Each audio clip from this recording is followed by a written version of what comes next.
Salam sejahtera bagi kita semua. Emana kembali hadir dengan podcast pembahasan firman Tuhan. Semoga firman Tuhan yang murni mampu merawat batin kita, menguatkan roh kita, dan membangun iman kita di hadapannya. Silakan menikmati podcast Emana hari ini.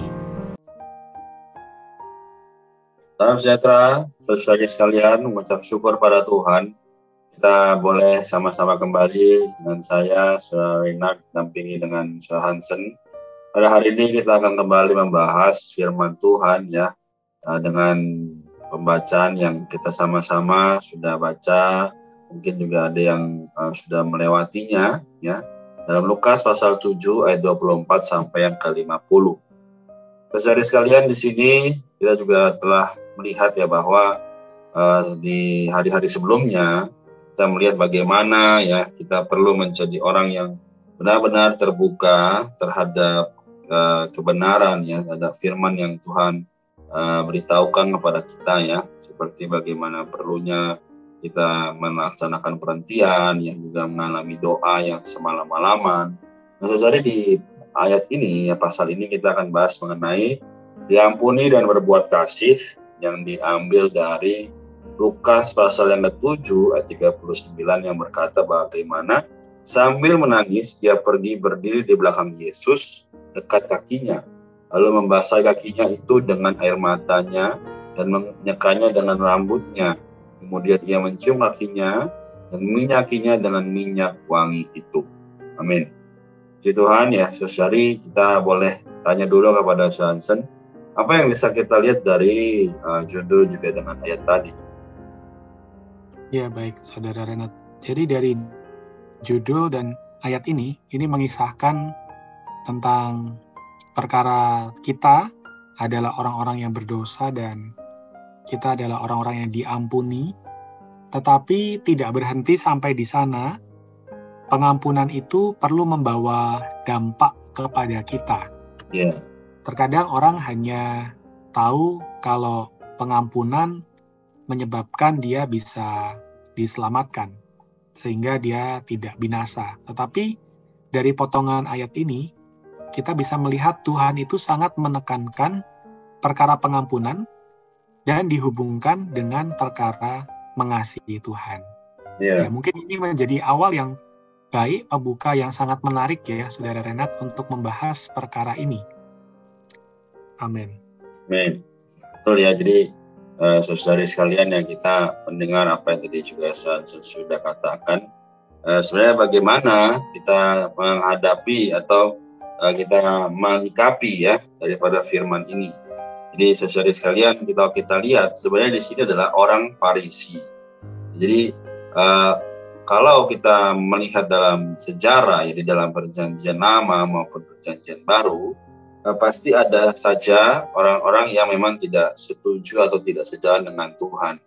Namun kalau kita lihat di ayat yang sebelumnya 36, kita lihat ya di situ orang Farisi ini mengundang Tuhan. Kita lihat bahwa meskipun orang itu buruk, tapi jika hatinya terbuka dan mau menerima Tuhan, maka kita lihat bahwa ini sangat ya berbanding ya terbaik dengan kehidupan kita. Banyak orang yang mungkin merasa dirinya sudah mampu, tapi ternyata belum menerima Tuhan. Nah, di sini kita lihat lagi di ayat 39 tadi bahwa perempuan itu mau menyeka kaki Tuhan, bahkan dengan rambut dan sambil menangis. Nah, saudari, kenapa dia bisa demikian? Kalau kita lihat adalah karena dosanya telah diampuni ya. Jadi mungkin yang saya bisa tambahkan demikian dulu. Apakah saudara ada yang mau disebutkan lagi? Iya, sebenarnya ini sangat menarik ya, saudara-saudari. Karena seorang Farisi ini, kalau kita seringkali dengar ya, seorang Farisi, bahkan sekelompok orang Farisi itu cenderung justru ingin mencobai Tuhan ya. Karena mereka ini ya dengan demikian teliti memeriksa bagaimana seorang guru ya, bahkan Tuhan Yesus disebut seorang nabi, bagaimana sih kehidupannya dan perilakunya ya. Dan memang seorang Farisi yang mengundang Tuhan untuk makan di rumahnya ini sangat baik ya.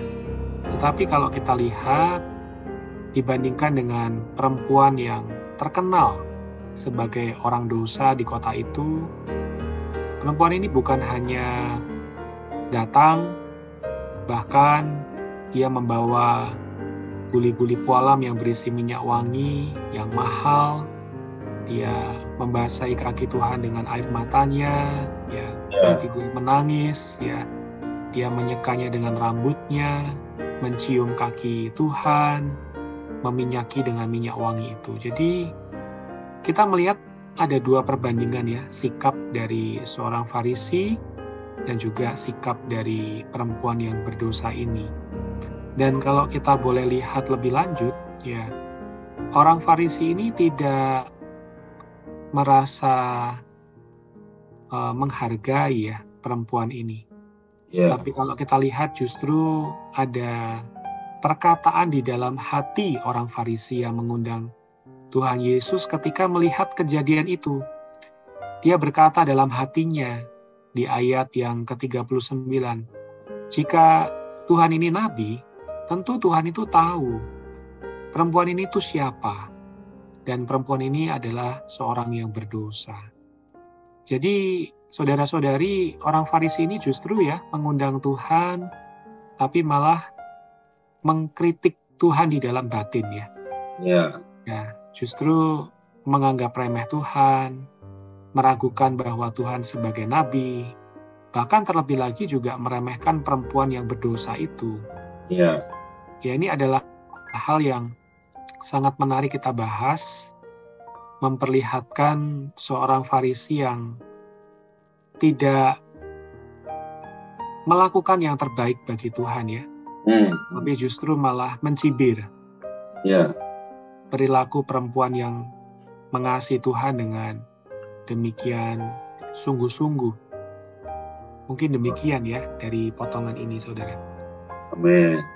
Terima kasih Johnson ya. Jadi saudari sekalian, kita telah mendengar juga ini perbandingan ya, bagaimana seorang yang mengasihi Tuhan juga dengan sungguh dengan orang yang hanya sekedar ini loh harus aku layani, ini loh harus aku ya sembah. Nah saudari sekalian, bagaimana dalam kehidupan kita? Semoga Tuhan terus memberkati, juga memberikan terang sehingga orang-orang di sekitar kita juga bisa merasakan dan mengalami apa yang Tuhan kehendaki di atas hidup kita. Amin. Jadi saudari, semoga malam ini kita juga kembali diterangi bahwa ya di dalam pasal sebelumnya ya, dikatakan bahwa Lukas 6:36 dikatakan, hendaklah kamu murah hati sama seperti Bapamu adalah murah hati. Jadi saudari, semoga kita boleh Tuhan gerakan hatinya ya, sehari demi sehari Tuhan gerakan hati kita untuk lebih mengasihi Tuhan, juga bisa memberikan yang terbaik kepada Tuhan ya, bukan hanya sekedar ya pelayanan kita, tapi justru semuanya. Karena jika kita sudah memberikan semua, maka Tuhan mendapatkan mulia. Amin. Demikian Johnson, apakah ada lagi? Kalau tidak ada, boleh bantu tutup dalam doa. Baik, mungkin sebelum ditutup dalam doa, saya memberikan sedikit kata-kata dorongan ya.